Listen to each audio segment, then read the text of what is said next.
Otep à tous, bien-aimés frères et sœurs. Le chef d'état-major de l'armée israélienne vient de faire une déclaration comme quoi Israël a réussi à détruire à 100% le potentiel nucléaire de l'Iran. Exactement ce que Donald Trump dit. Que tout a été détruit et donc il n'y a plus rien à faire.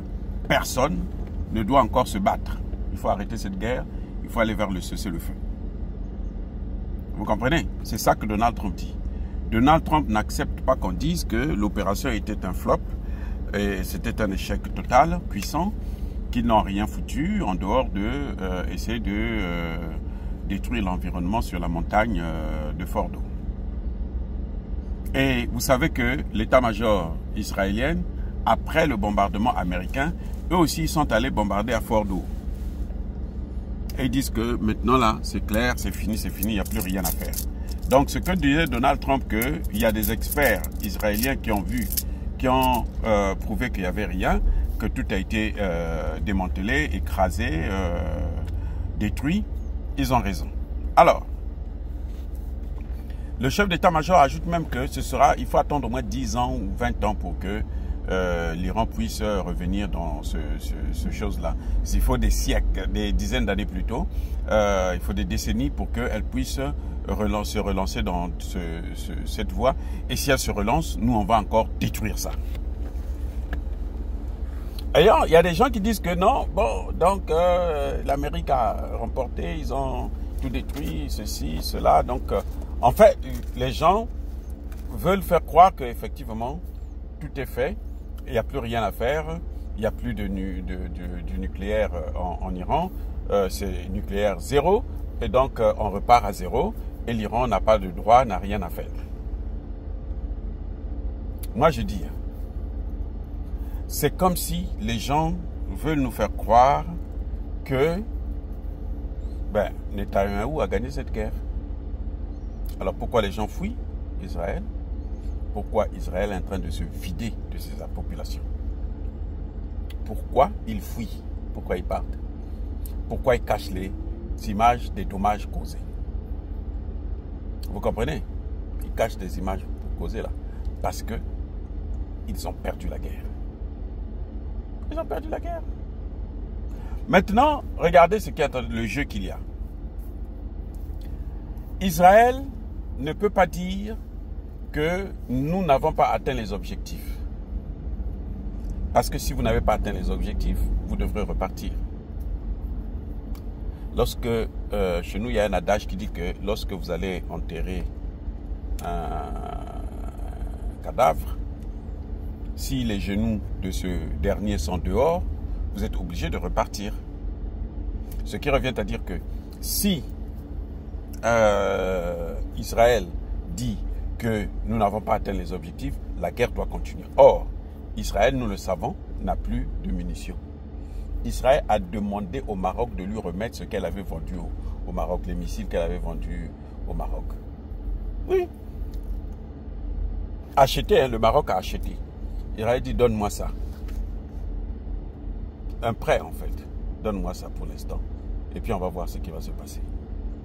Donc, ça montre bien que ils sont en difficulté.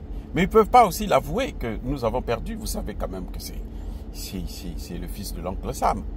Donc, pour sauver la face, il faut qu'ils disent que nous avons atteint les objectifs. Ça permet de comprendre que effectivement, c'est normal qu'ils puissent arrêter de se battre.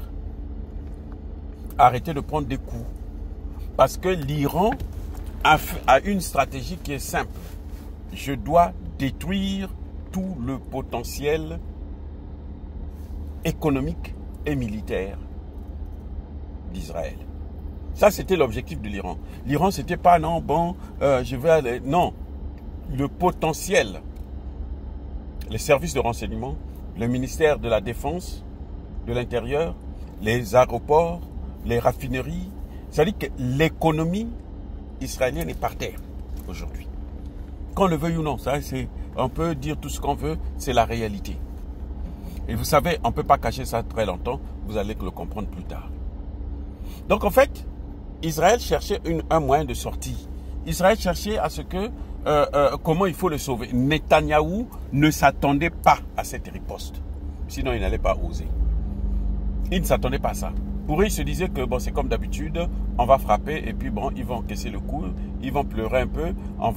L'Amérique va venir dire bon, écoutez, c'est pas trop grave, ne pleurez pas trop. Vous avez encaissé des coups, c'est vrai, ça fait un peu mal, mais bon, faites comme si c'était pas, vous n'avez pas eu mal, et puis on continue la vie. Mais cette fois-ci, l'Iran s'est préparé sérieusement. Et elle a donné une correction à Netanyahou. Vraiment ce qu'on appelle une correction. Donc, le chef d'état-major, pour eux, c'est une aubaine. Parce que, pourquoi ils ont encore bombardé, je ne sais pas, ce matin ou hier? Pourquoi? Mais c'est parce que il faut montrer qu'on n'a pas perdu la guerre. Voilà, les amis.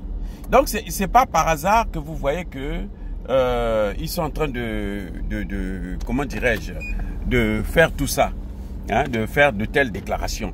Et ces déclarations sont même contraires à ce que disent les services de renseignement américains, pas les services de renseignement congolais, hein, les services de renseignement américains. Ils disent qu'ils n'ont pas atteint les objectifs.